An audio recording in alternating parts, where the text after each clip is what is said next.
seed. I mean, people have been hoping for double elimination at Worlds for a while. We kind of get it here, right? Yeah, at the end of the a little day, we got a winners bracket final. The loser of this game is not out, but has to play off against the Flash Wolves. If you win your first seed, you avoid RNG. So zooming in on the red side bans, because Afrika Freaks get a do-over. No more Heimerdinger that time. Feels like a while ago, but that was defined by Heimerdinger. But notice, things like Tahm Kench, Nocturne is going to actually be banned on the blue side, which is a bit of a favor. You have to try to gauge what's left open. The Camille flex pick was so important for G2 in some of their earlier games. Camille's not going to be taken first up, though. It is the Aatrox. Yeah, just a quick recap here. Urgot, Akali, Heimer on the Freak side, and Xayah, Nocturne, Varus with first pick Aatrox there after the Urgot was offered. But now Alistair Varus is a sort of lane you can pretty confidently pick up on the red side. Sorry, Varus is banned. So Alistair is available, but the Tahm Kench is there to answer it. The 80 carry choice, will it be held on to for a while? Because we do heavily expect the last pick overall to be for Keen, to guarantee that this whole comp falls into place. That implies pretty safe wave clear champion for Kuro that you would see in the first phase. But for now, at least, we know there's not going to be a support Gragas if Gragas locked in. There is Gragas locked in indeed. So two very good engage and kind of utility picks here for Afrika Freaks. Do not show much at all in terms of what carries they are looking to draft.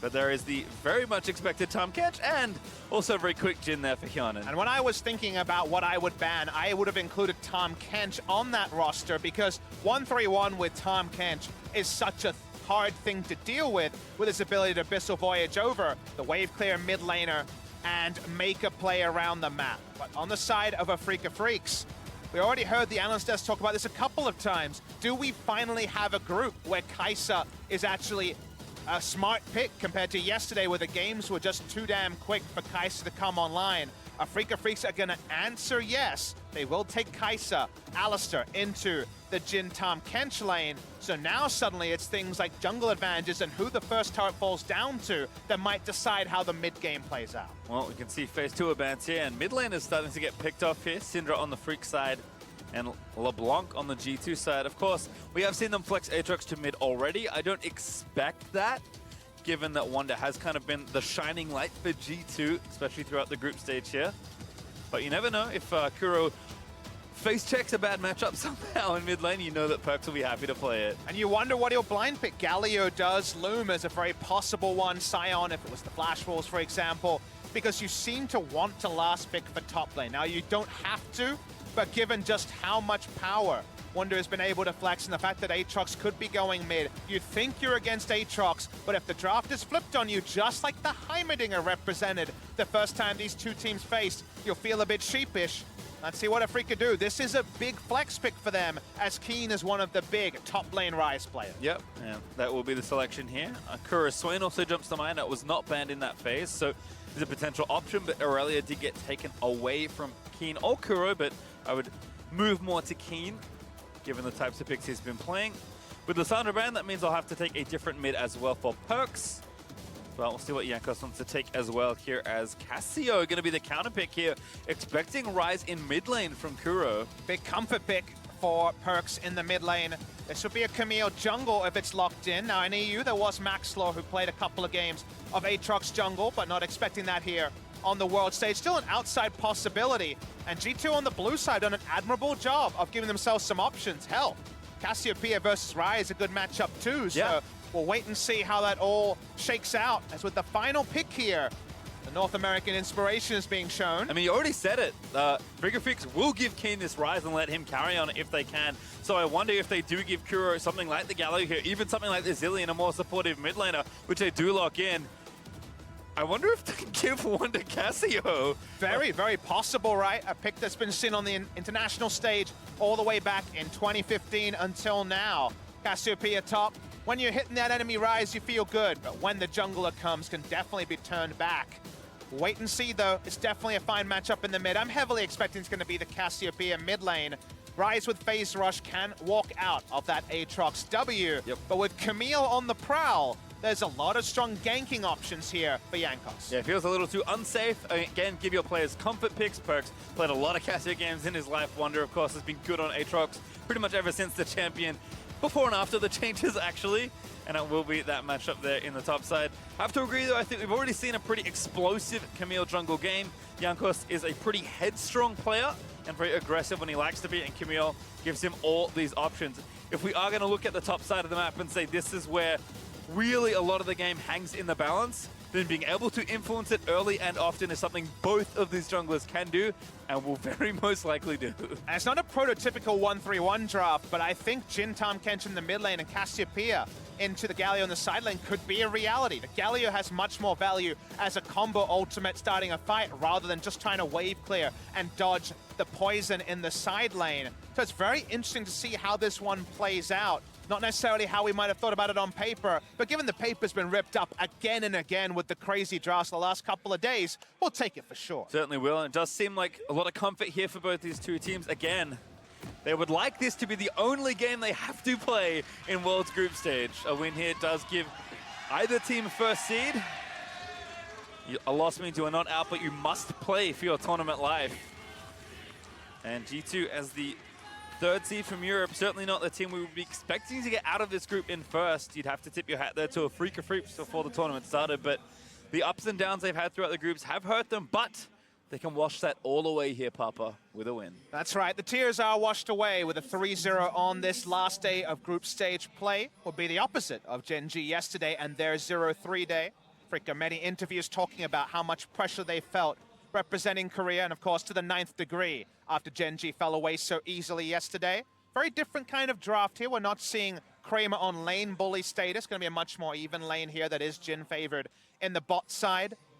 The mid lane is Kuro just looking to wave. It's not a Swain this time, but obviously pretty similar job here. On the Galio, to me, the big unknown is the top lane. Ryze does very well against Urgot and other kind of similar laners here, and the Aatrox is in the similar category. We've seen the walk-in as 3v3. Yeah, Pulverize starts onto Adid, actually. He already took maybe a little too much damage, but they are going to turn it back around onto Tucson.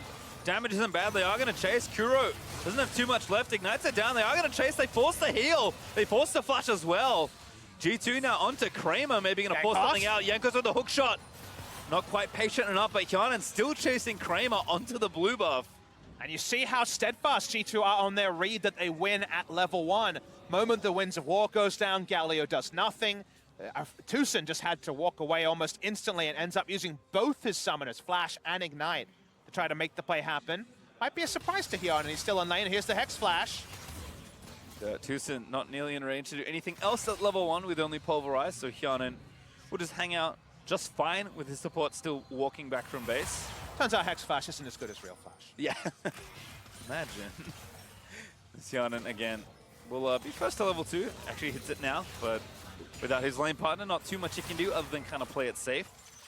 Jankos starting hookshot also means that he did get red solo, wasn't too tricky. And now going to take this Scuttle Crab nice and quickly. See so many early scuttles from Camille, because pretty single target oriented as a jungler. The level 1s are basically Scuttle Crab focused because they're all about getting spotting vision, which gives you ideas about the jungle path and helps your jungler guarantee they at least split the scuttles at level 1. Yeah, should feel that Ryze will be very comfortable in this matchup. Range champion. Flash down, of course the lane does change, but with flash up, should be happy to trade and pick up most of the CS. In the bot lane though, as we talked about, this lane does definitely tilt towards the side of G2, and ultra comfort as Hyanan on this pick so far. 4-0 and his World's KDA looking real nice. Pretty good at 19. As he has looked, again, good on champions. It really not that many other people are playing at this tournament. With the Heimer banned away, has fallen back to Jhin. And again, makes sense that G2 would take a pretty prototypical draft of them here into this game. Perkz still pushing up, able to probably not do too much as far as solo killing Kuro, but at least able to apply pressure, which has been the winning formula for G2 so far in the tournament. And the winning formula here for the side of a Freak of Freaks, I think, is defensive control of the bot side river. You want to get control wards to allow Galio to threaten the roam post level 6, and also just stop the chance for them to play through bot lane, take down the turret, and then start their 1-3-1. Conversely, I think G2 should be able to read that and just play topside, just gank the Ryze until his summoners are down, and Camille ult later. There should be kills to claim there for Wonder on this Electrocute Aatrox. For now, at least, the river control is there for G2. They took the bot side scuttle, but ending the Kai'Sa laning phase and getting Jhin on the map as early as possible is definitely the happy place for G2. You can see Spirit is actually topside, or at least briefly, but Wonder, who is pushing the lane, is going to get those wards down and try and stay safe. Bot side still looking good for Hyonin and friends. Kramer not taking too big of a hit to the CS. The Spirit actually going to dip mid right now and try and pressure Perks, who is playing away from that side. Spirit going to see this and back off, and is now going to get spotted by, I believe, Ghost Poro was hanging out in that brush. We're already shopped with an early purchase. Picks up a Doran's ring, wants to keep the lane going. Yankos jumps into lane, but I think mostly just to start the invade here. Don't know if he was clipped by the vision of the melee minion that had pushed forward. I think so. I saw some pings, so I believe he was, but gets some vision down and covers for Mr. Krabs that is coming back up on the left side of the river. And already some shots into the turret here. Tucson over the combo. What did he do with an easy devour? Spits him out, and G2 continue laning. Those little moments have changed very markedly with the Tahm Kench Devour cooldown nurse. Previously, WQ and the Devour on pretty much the same cooldown, but there are windows now. In the early levels, mana gated, so it's not going to be like Tucson's going to go in for the all-in in a few seconds' time, but just something to remember as Alistair Tahm Kench has been a staple bot lane matchup for a long time. King going to walk out of the chains. Phase rush popped, I believe, but Rise running a little low on mana. So we'll probably see a TP here from Kane in just a moment. Actually, already the TP there from Wonder, you can see, has that longsword as Wadid and Yankos wrapping around. It's the right play. Look at where the maps are at. With no mana, Rise can't push in and trade with the Aatrox, who, of course, is resourceless. Perks is controlling the mid lane wave, and we already saw Hyonin and Wadid were using their dematerializer stacks onto cannon minions. They're pushing. They want to allow Camille the free run of the map. It's the sort of game where you're licking the lips as Yankos, because you have all the options and all the scuttle crabs after the first spawn. 3 in a row. Always feels nice here for Camille. So Yankos will take that nice and simply here. It's been power farm so far from Spirit. He was the first in Korea to debut this Predator Gragas, and we'll be looking to try to punish Tahm Kench later. Gragas, very good pick into Tahm Kench, because the cast can get you a double kill if the Devour is, of course, mid-belly. So given that, just needs to try to find ways to reprieve this bot lane, as while the turret's not going down anytime soon, it's not getting any healthier either. No, and this is the style G2 have been playing to success. This is where they want to be. Troll Fisher at the desk is happy with how things are developing, at least early in this game, but still a lot to play for here, and his ultimates will start to come online. Expecting either jungler, really, to find some influence here and see what lanes they can get. Wonder has also been pushed up pretty aggressively, and Keen is doing a nice job keeping it even. With the early back now as a tier, so he's going to reverse this wave and force Wonder to play a bit more further back toward the turret. But once again, what he demonstrates that his W key is still functioning. But Tucson, going to make him use it, just apply a bit of pressure. Pretty standard stuff overall. Just have to take a step back and appreciate that Freaka have taken some liberties with a draft like this against G2, a team that does like playing high tempo, that usually a 30-minute Baron to them, or previously, is the sign of a G2 win if we're not including the Heimerdinger. And given those realities, taking a very scaling approach, this game can definitely turn on its head around mid-game, where Rise gets his core down, where a couple of Gallia ults have worked and a Rage Blade or a Storm Razor is done for the side of Kramer. But in the early game, we're seeing it's Spirit passively farming and 3 lanes winning on the side of G2, not necessarily being reflected in CS in top side, but marginal leads in mid and bot. They have so little control of the map, and while that's acceptable at 7 minutes, actually getting back control of the map with things like control wards having infinite lifetime is much more of a struggle than it might appear on paper. And again, both junglers are 6. Spirit is ready with his brown boot, so that means Predator is able to be activated, as Kuro will get donated the blue buff ever so kindly by his jungler. Yankos still trying to keep up in farm where he can. Going to take down the Raptor camp as quickly as he can make it. And Hyonin has returned here to the bot lane with a BF sword, although Kramer does have the same. But I imagine Hyonin and Wadid will continue playing up here, as that control ward being killed in bot side maybe signals that either Galio and or Gragas are thinking about a play here. And this is what we mentioned from Spirit, though. Just try to extend this laning phase for as long as possible. Keep showing yourself on the bot side of the map. While there is answering plays for Yankos top side, this is the way that you can stop there from being a big teleport play, or even just more chip damage onto this outer bot lane turret. With no resources, you can see Keen has to use mana on both Wave Clear and Harass, and right now, just doesn't have the total to pull it off. Here's the setup. Perks is out of mana, so that's Kuro going to leave the lane. Tusa going to start the dive. Here's Galio ulting. Going to try and make the play, but he's first blood for Spirit, and maybe make it second as Kuro does grab the second. Super decisive play from the side of Afrika, and oh so clean as well. The Tahm Kench had nothing he could provide. I love the target selection here. We watched the replay. Spirit has not been seen in 9 minutes. They see Tucson, they know something's up. Watch this replay as the moment that Yana walks away from Wadid, it actually condemns both of them to death. There's no way to outplay that scenario, and while they don't quite take the turret, they take a huge tempo lead in the early game. They're going to make it close. In fact, they dematerialize a melee minion, so they might be thinking to try something. Instead, they will back off, just let the wave shove in quickly and deny what they can. Jankos is here in the bot lane, but not a whole lot he can do with these duo lanes still returning. Power of Alistar. Alistar was the unique champion that can make that play work, was able to walk behind the turret, to stick around as a conduit for the hero's entrance, and you look at how much space they controlled. There was just nowhere to kite to, there was nowhere to run, even though this game was played entirely under Afrika's turret for the first 8 minutes. One Alistar ult later, and things really do start to ratchet up for the side of Afrika Freak. And the last time these two teams played, Afrika Freak certainly, were playing their calm style, but played a little too calm. Maybe didn't pull the trigger on plays they could have. This time, beautifully executed play, but G2 are responding well. They're actually going to move 4 people down here to the spot tower. That TP is barely going to be cancelled as the tower does fall, and that's first turret gold over to G2. Then they understood that actually with Gragas ult on cooldown, if that TP completes, maybe they just kill Rise, who has a tier and Ninja Tabi and nothing else to speak of. So in the end, just was a bit of a zoning TP, I guess you would think of it. It failed. TP now down, something that Wunder can look to take advantage of. In the interim, because of the roams, the CS lead in mid has grown. No such lead in top side, but there are little windows now for the side of G2 to crack open because Afrika Freaks have invested a lot to get the 2 kills, but no more. Yep, important to note, by the way, that I did misspeak. It was Kuro that was coming down, but because Keen did not have his TP. Yep. But still the advantage there for Wonder. And with that turret going down, talk about again, G2 wanting to play in these side lanes heavily and give Wonder a lot of the agency with more of the map being available to play in, although Kiana and Wadid right now are returning to the bot half of the map.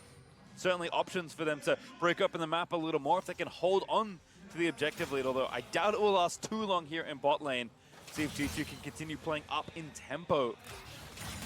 Do appreciate that Kramer has gone for the Stormrazor here. On the one hand, he does have 3 magic threats on the top side here. Gragas, Rise, and the Galio are going to itemize into it, but Stormrazor is also more of a 1-item spike, so it does allow them to get closer to 100 AD, a bit more wave trimming, and also damage coming through from the Q evolve that usually follows with the Stormrazor. Keen's second back, just working towards the Archangel's Rush. Rod of Ages not really seen in competitive play much anymore, but waiting to see G2 finally find a spot where they're happy to have Cassiopeia in a side lane. That, of course, will be in a little while's time. For now, they're actually looking for the roam play to mid. Yeah, also maybe this Drake here, they'll clear out most of this vision, although there is a nicely placed ward that is just out of range of that control ward there for G2. Tucson around in the area. Again, all the cooldowns ready for Afrika Freak, so they want to make some sort of counterplay. Kind of what they have to do with a comp like this. Vacate when their ults are down, but step up when they're up. Speaking of up, Tucson considering his options.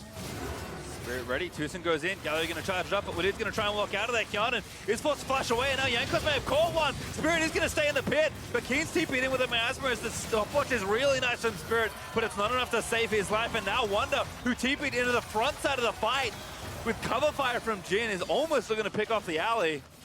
Very optimistic play there from the Alistar. The rest of the team couldn't be in position, and Wonder's teleport was always going to be more decisive than anything Keen was going to be able to manage, so just ends up being a single kill.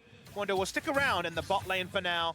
He's just going to be on zoning duty. This will be the Cloud Drake to the side of G2, and this is a play that Afrika Freaks initiated, and their long cooldown ults, like the Galio ult, on cooldown from this play. Yep, Counter runs out of there, and again, Jankos seizes the opportunity onto Spirit.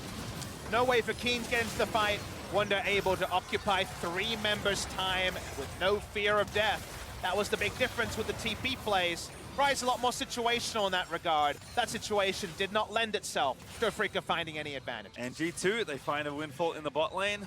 Despite all the pressure, they move their duo first to the top side of the map. And now Wonder is playing in a long lane where he can start to really gain some traction, pick up the farm, and kind of threaten more turrets. This is the start of the setup that G2 want, given the tools that they have drafted. Exactly right, Pastry Time. This is the reward for taking the first turret, is you have first movement in all of these sort of plays, and the moment you see an objective start, it will invariably be by the side of G2. And Afrika Freaks right now, with their ults down, don't actually have a realistic ability to contest anything. But when they are back up, the gold lead again, still very close between the two teams. Afrika have already shown excellent execution on their first play of this game down towards the bot lane. So a lot to play for here, but Afrika Freaks will have to wait, and that top turret is already pretty low. If I've learned anything from the crazy games today, you're only as good as your last big play, Pastry Time, so can't rely on the earlier execution from deciding this game. Keen finally gonna get that Archangels pretty shortly, but there's a lot of people on the side of Afrika scaling up and a lot of power already on the side of G2. That means a lot of scenarios like this where Kuro has no lane pressure, Kai'Sa and Alistar no lane pressure, and unless Spirit is leading with his ultimate, it feels like basically between cooldowns, G2 win all over the map. And they are trying something here. Jankos does get spotted on the Herald, and Spirit is on that side of the map, but Perkz able to rotate quickly over to this play. He's already pressured Kuro out, and Wonder is roaming from the bot side of the map. This is certainly a play that G2 can look for. Rift Tower getting low. Are they going to 50-50 for it? Don't think so. Perkz going to chase Kuro away. Spirit does actually get the Herald, but he needs to actually get the buff. Jankos is going to make him pay for it. They will look to pick him off. And able to grab Spirit there. Boosted actually picked up Jankos though. And now King going to have to run out of there. G2 want to at least chase for a couple more kills as Wunder in the top side is going to try and make something happen. But Perkz, it was him, excuse me. As Wunder is mid lane, does go down in a 1v3. So important there that Perkz is collapsed on by the remaining members of Afrika. They turn on him. Kai'Sa able to kill her instant in. Trying to take a mid lane turret. TP being drawn. This is Kuro once again. Able to easily wave clear, so G2's turret pressure will wear off. Kind of an oddball exchange there towards the Rift Tower, but Spirit, despite dying, did pick up the buff. Definitely did seem like he was going to give up his life just to pick up the Rift Herald, but surprisingly, given that Jankos was already poked out at the start, we'll watch the replay here and understand it. As it comes through, just ends up being the final hit here by Spirit. He gets the last smite, he goes down. Watch Jankos though, he goes in and the health bars on both junglers instantly low. I was baited into thinking that Wunder would decide the fight on the back end, but Perkz actually just chases into Kuro, uses all of his stuff, beautiful flash through the petrifying gaze, allows Kuro to get the CC in. Kai'Sa does the rest. Nice little outplay moment after being pushed in the entire game by Kuro. Yeah, Perkz was kind of doing a great job building up the lane kingdom here in mid lane, but quickly thwarted and toppled as Perkz made a greedy play there that cost him his life. Hoping it's not a kingdom of dirt, I guess, in this particular game, but Perkz still in a really good spot to take over the game with his nice CS lead over Kuro. Map control still in a good spot for G2, but you can see Tucson is walking up. Everybody on the side of Afrika feel a bit more confident. The Rift Herald, the big reason for this, should get a charge off of some degree. In fact, Tahm Kench and Jhin are given up, so this will be mid lane turret to the side of Afrika Freaks. Yeah, kind of the great equalizer here as far as getting those structures go. So Afrika Freaks will finally equalize the turrets, and they get the important one here in mid. Rift are going to make one more charge as well, so get some bonus damage there onto the tier 2. Every turret destruction, a cheer erupts from the Busan crowd. Obviously want to see a Korean team out of groups. That's only guaranteed with a victory here, even with the double chance. Weird thing to say after a Korean team played yesterday, but this is the world we live in. We're picking up the pieces Pastry Time in a game like this. Still, I think G2 are in a really solid position. The gold lead is not immense. Wonder is putting on a very nice performance on this Aatrox, and we're still struggling to understand where the Rise stands in the late game split push against someone like an Aatrox, because if you take any inspiration from the Death's Dance that was finished on Zero's last game on Aatrox, the World Ender was very aptly named. Certainly was, as that turret in bot lane still a few breaths away from being taken down by Afrika Freaks, but the same could be said for the top outer here, as Hyun's going to speed towards it with that false shot and look to take it down. Needs a couple more as he reloads Whisper, but one more shot, and that's enough to take it down. G2 do retake the turret lead, if likely only briefly.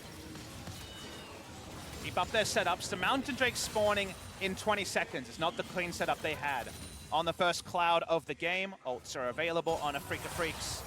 G2 just playing where they're strong. Camille is going to be following in Tom Kench, but they're not going to be able to do things like steal away the red buff. More and more objectives are going the way of Afrika. That seemed impossible when we were watching 3 lanes being so extensively pushed in earlier in the game. So this is a sort of equivalence in terms of tempo, or at least map position between G2 and Afrika that isn't always for granted. In the LCK, in a slow series, you often see, even though one team has the earlier advantage, the game very often reaches parity and goes to late. That hasn't been the world's meta by any means. Afrika trying to bring it back with love in this game. They haven't quite gotten there, but they do have a foothold in a game that seemed to be going G2's way when that first turret went down. Certainly keep looking here at Perks, though, as G2 are going to force mid and look to take the Drake away. Keen is maybe trying to trade a tower here. He's top lane, but ready with the TP if a player rises, and that turret is pretty unhealthy already. But Perks has 2 very good items at this stage. If Afrika Freaks pick a bad team fight, they will lose rapidly, as the Drake will go over to G2, pick up their second of the game, but they will have to trade it for an objective in the top lane. Looks like Spirit used just on the corner of the screen the cast to try to find a pick onto Perks. Didn't lead to anything. It ends up being a turret for Drake exchange. No harm, no foul on either side. We'll back away from here. Just kind of picking up the pieces. I think we should notice that the vision from G2 is a little bit more shallow in terms of the control wards. They finally have Yanan in the mid lane. This is not something they've been doing much in this game, with Cassiopeia wanting easy access to blue buff and getting towards 2 items. But we're moving closer and closer to a point where Cassio hits the side lane and should have a pretty happy time against Kuro in a long lane. He's got the Rylai, he's got plenty of trade damage. Chance of kill, the chance of lethaling the Galio, very, very low. But the chance of having a huge health lead and making him super accountable if he tries to make a map play, whether he just teleport or the hero's entrance, that part is a lot higher. Yeah, and again, Yanko's covering for Cassio in that long lane, when she is vulnerable to ganks. Does take the speed shrine, and pressure continues here in the mid lane for G2. It's kind of comical to me that they, again, want to play in these side lanes, and they just have these long side lanes, and still the mid outer turret standing, whereas Afrika Freaks did manage to take that one out. So feels like the teams are somewhat playing to, again, how they've picked for themselves here in this game. But G2 are finding a lot of pressure on even some teams. Okay. Houston goes in, but a Devour and a flash from Wadir will save his teammate. Big plays on both sides. Headbutt Taxi onto a flash Pulverize. It's not enough to actually hold up there. Wadid's flashes down. Kind of needed Spirit to pull that off, but between Predator, Flash, and the ult, he could not actually knock in the Tahm Kench for what looked like an inevitable double kill, and that gives plenty of time for Wunder and Perks in the side lane to make Afrika pay for their misplay. Again, they'll get some turret damage down. They'll open up space in the mid for Hyun and Wadid to continue to chip away at this turret. In fact, Perks is in a diving position as G2 are looking to make a play here. Wunder with a knock-up, Tag Spirit with the chains, but Afrika Freaks respond rapidly and are able to defend their structure. Definitely feels like we are very, very close to the game-defining moment, to a team fight that will really extend the lead for one of the teams or just change the tune of the game. It's about a 700 gold lead for the side of G2 purely because of their access to farm leads. They're going to push up, Tusen's flash is down, and with the Miasma down, he can't actually Hex Flash over the wall. So it ends up being another objective, and G2 continue to inch forward in what feels like a march to allow Cassiopeia and Wunder a very long lane to get split push advantage. And now that the map is open and the outer ring has failed, big moves here for G2 can be made as they have the map truly available to them here. Wunder will get watered out. Keen with that Spidey sense does sniff out the Aatrox. But again, people go back, they'll spend their money, and they'll regroup around our next objective. Drake number 3 isn't up for a number of minutes, and of course Baron is now more of a consideration to at least get vision around and have knowledge of whether or not the team is trying for it. Wondering about the longsword in the inventory of Kramer. After all, the Nurse to Stormrazor, you actually need a bit more AD than is provided by the Rageblade and Stormrazor, so we'll have the Q upgrade at this point into the game.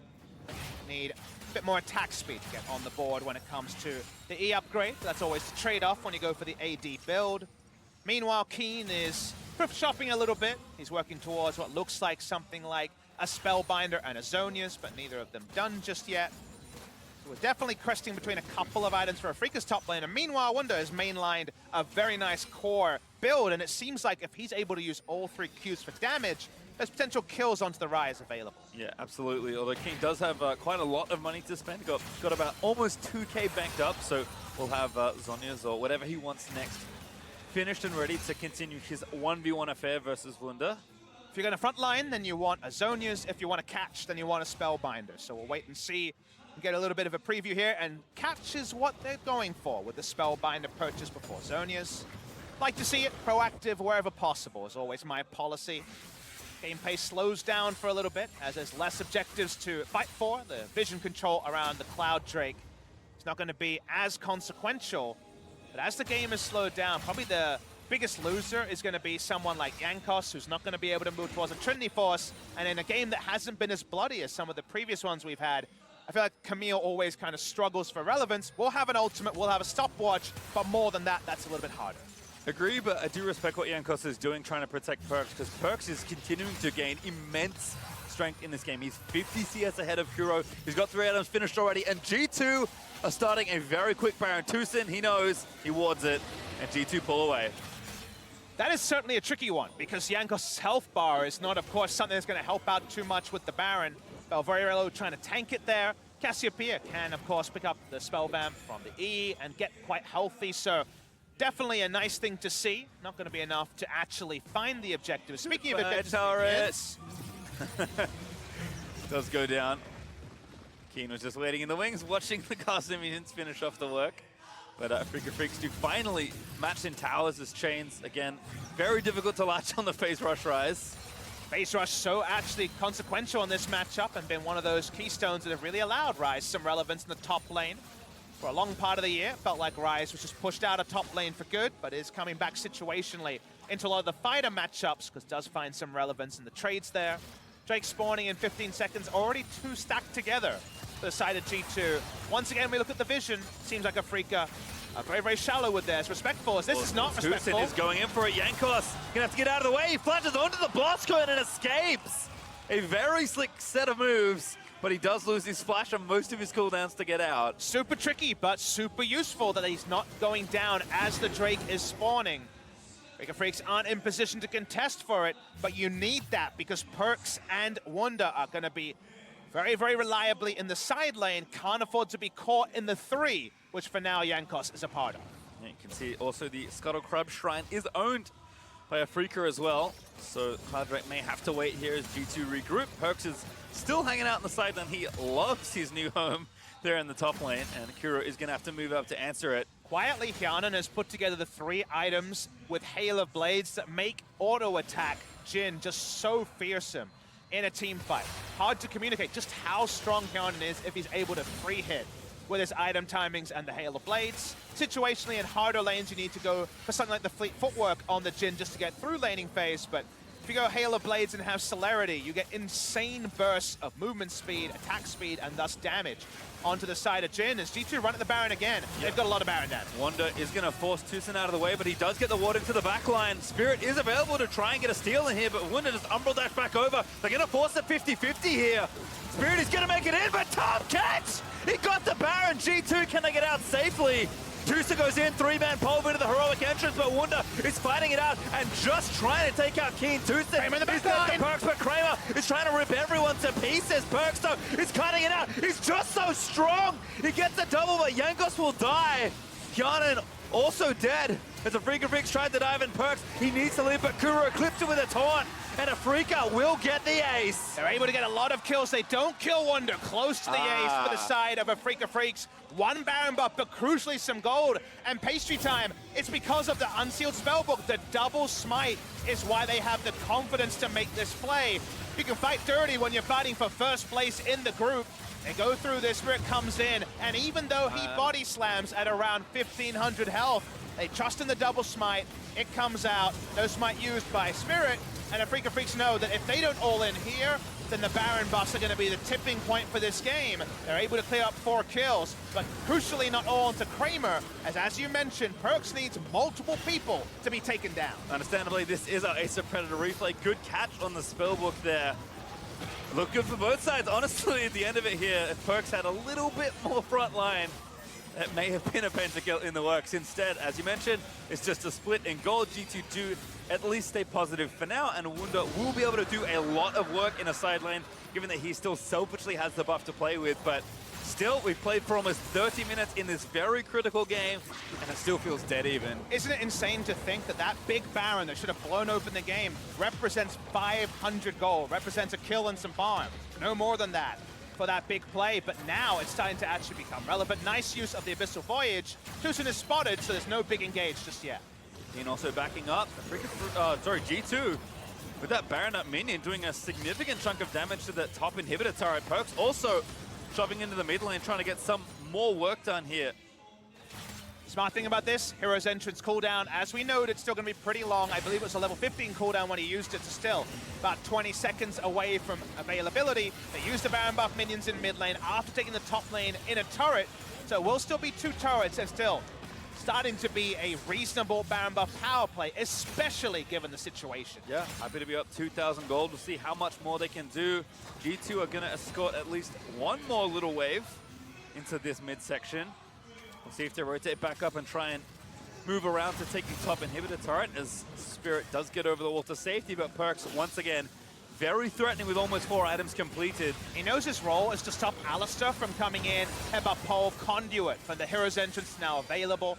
Love to see smart players understand that even though they're loaded with ability power, keeping Alistar away from the fight is more important than a single auto attack onto the turret or a bit of poke with a miasma. And looks like with only 30 seconds left with the buff, G2's time sieging will be over. Still, they'll be happy to take a 2-turret lead here and go back and continue to spend some gold. They're up only about as much as the Baron power play got them. Perkz does steal the blue buff on the way out for a bit of extra credit. Feels like we're at a point in the game, though, Pastry Time, where Galio is a combo ult, maybe some mid lane wave clear, but not much more than that. Can't really take Cassiopeia or Aatrox in the side lane. Some people try to play the Aatrox mid against Galio and find pretty good results from that after the taunt is on cooldown. But regardless, the Galio has a lot of kills, so the gold is certainly there, but it's probably going to be in that awkward scenario where all he can do is wait for minion waves to be pushed into him, thus inevitably will lose out on minions, or the gold lead will increase between Perkz and also Kuro. And now Afrika Freaks really are kind of dependent on the TuSin flash to be up, and in general the TuSin flank, because if he's not the one opening up a Galio play, feels like G2 walk up, they start the siege, and all-in is the only real answer from Afrika Freaks. And it's tough to all-in a 4-item Cassio as Perkz has continued to build up those items. Kramer, of course, can play pretty good janitor duty in a well-set-up fight for Afrika, given that he does have 3 items and is building up towards, but Hyun and no slouch either in the auto-attack department. Jankos apparently is certainly known his role, shadowing his laners, because that is 25 damage a minute this game. That is not a typo. Gotta do what you gotta do. Of the situation. Exactly. Gotta do what you gotta do. So, bit of a thankless task for Jankos. He's an engaged tool and nothing more now with the Guardian Angel, his second item. They win it. Pushes up, they get the turret. Yeah, that's actually nice. They crack it there, Kyonin with enough damage, and G2 again playing very respectfully. No need to overextend into a potential invisible Alistar headbutt pulse combo. Spirit also very threatening with all his cooldowns up. It's a fine line between the right amount of time to swift push and the time to group, when to be aggressive, when to fall back. It's the realities of playing your drafts, and you don't have Afrika Freaks on an aggressive 4-1 like they were in the previous 2 games today. They are very much on the scaling side, and the scaling side has been put to the sword again and again, and may still be put to the sword by G2 in this game. About 1:30 till Baron spawns. They have the lion's share of the Drakes, 2-1 in the early game. There's not a lot that Afrika Freaks control. There's not a lot about this game that they decide. So assuming no G2 mistakes in the split push, and that has been the G2 we've seen on the main stage, Afrika Freaks will have to get creative, because in these kind of equilibrium points, they keep stacking up items, they keep getting stronger to the side of G2. And we'll see if Afrika do something, because I think, again, the last time these 2 teams played, one of the criticisms, I feel like Afrika just didn't feel moved to do anything. Granted, G2 played very well to give them that situation and give them very few or no options in most situations, but Afrika know that at some point it is worth just taking a risk with your tournament life and first place in this group on the line than it is just letting G2 bleed you out. And again, the gold is still very close between these two teams, despite G2 building up a decent lead relatively late into this one, though the Spirit face checking does dodge that W critically. So we'll be okay from the follow-up, but it's starting to get pretty unsafe and very dark in Afrika's jungle. And that's the reality, Pacetime, is this game is actually defined by what Afrika doesn't know. Every time you see G2, someone like Wonder walk up, consider the game from Keen's perspective or whoever's on the defensive side, they will always have, at best, incomplete information and often no information about where the rest of G2 is. And even if you have some decent wards, say, around the entrances to this inner turret, as Tucson goes in, just going to be a bit of a laugh there, but in those situations, remember, there can also always be an Abyssal Voyage to join and outnumber. So given all that lack of complete information, Afrika always going to be on the back foot, and that's why the gold league keeps inching forward for the side of G2. Still, Afrika now control the left side of the map, actually, and Baron is up. Mountain Drake not up for 10 seconds. So we'll see if the teams maybe play for a split here. Wunder, though, with a flanky is spotted by Kuro. He's going in the other side. He needs to pop his ulti. He's going to get CC for a long time. He's not going to get it. He actually dies before he can even pop World. And Kiana moving forward is throwing shots into Tucson, but he pops Unbreakable Will. And we'll be okay. Now, how did G2 get out of a 5v4? They're on the wrong side of the map, but they're trying to exit us for Afrika are not going to walk into something like a Petrifying Gaze. They want to make the play here. They know they have 40 seconds to actually make something happen. Still 4v5 at the Baron. If you stick around too long, Perks and Hyanan can destroy you. Kuro, they don't know there's a ward in there, Pastry Time. You can see checking now with the shots from Hyanan. He's blind, but he's just trying to check and see what's going on. Sees a little bit of info there. Gonna get a bit extra now. Knows they're on Baron. We've only found the ward at the end. Here we go, though. Baron at 7,000. Perks around the other side. No, he actually doesn't have any vision. They take a control ward down. Wadid again, he can't swap over to Smite. That's Baron over to Afrika. And Kuro has found the flank as well. Yanko's going to be the target. Here comes Perks. He stuns Spirit mid body slam. But Kiana's trying to cut it out. Perks, he flashes, he gets the kill, but Kramer is able to take down the marksman on the other side. Yankos is going to die to the last few bullets, and Perks, he has to turn tail. G2 were oh so good at checking their flanks and finding little incremental leads. They did not expect Kuro, of all people, to be waiting that pixel brush to the left of where the mid lane outer turret is. That started this play. We move on to the Baron. There's only a single smite on the side of G2, where it does not have time to turn over. Has to cleanse as we speak. We watch the play. Yankos can't get into the pit. Kuro shows up, and while it's not a four-man taunt, it's 5 members with Baron buff against 4. And Kramer on that Q just ravages into the back line and starts to play cleanup. Perks, he got a kill, and he might have got more if the rest of his team wasn't already dead. Now it's Afrika's turn with Baron as they knock down turrets and look to break the first inhibitor of this game. Kramer walks up with double cannon minions and this Baron buff. Will he overstay? Abyssal Voyage is up. Not going to be used. And Drake also over, if I heard that roar correctly, to Afrika, as they will equalize. Some nice Drake symmetry there between the two sides. They both have 2 each, and they're both the same. And amusingly, there's no gold difference between Gragas and Camille. Bigger issue is, though, Pastry Time, is that Gragas is a teamfight tank with Engage with no gold, and unfortunately Camille has her ult, the Guardian Angel's on cooldown, and just a phase, just about as much relevance as she can piece together.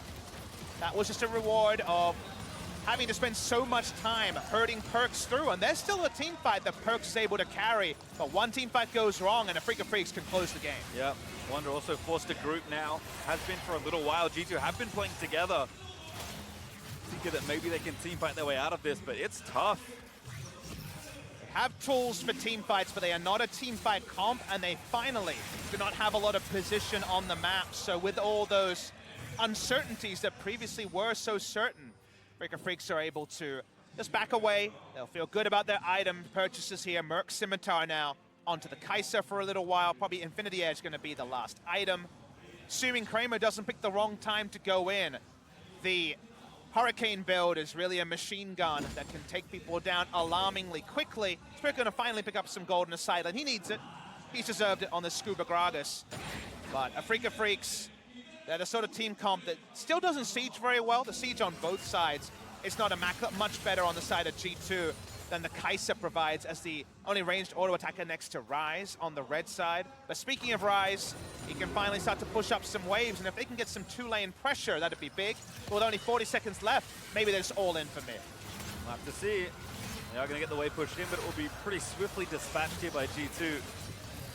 Afrika will have maybe one more wave to play with here.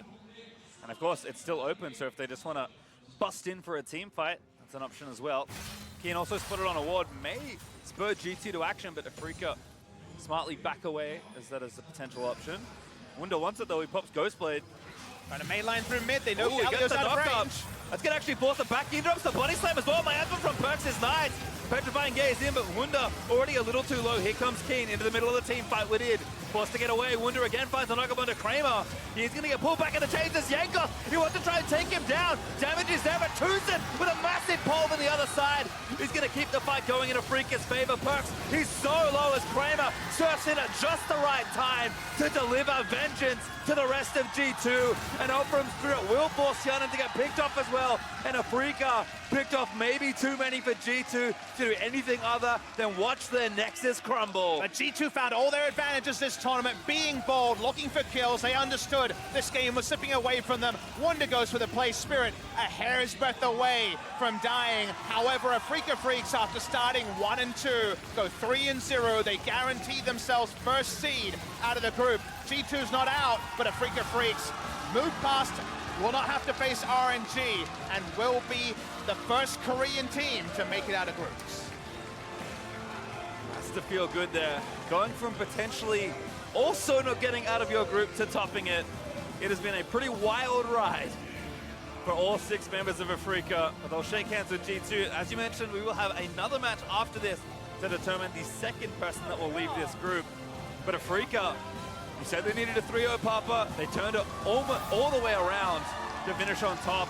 And I think this finally showed the quality of League of Legends that we expected from them from day one. But I don't think they showed up as a tournament favorite just because they went 3-0 on this day. I think there's still question marks about the fact that compared to yesterday, there was a much more forgiving early game presented to them over their 3 games today. I think there are definitely some teams that will look at Afrika and say, if that's the 1 seed I face, our style could match up well. Cloud9, for example, played so aggressively in the early game. I'm sure they're pulling for an Afrika Freaks when it comes to the team that they face in those quarterfinals. Still, we have to celebrate that Afrika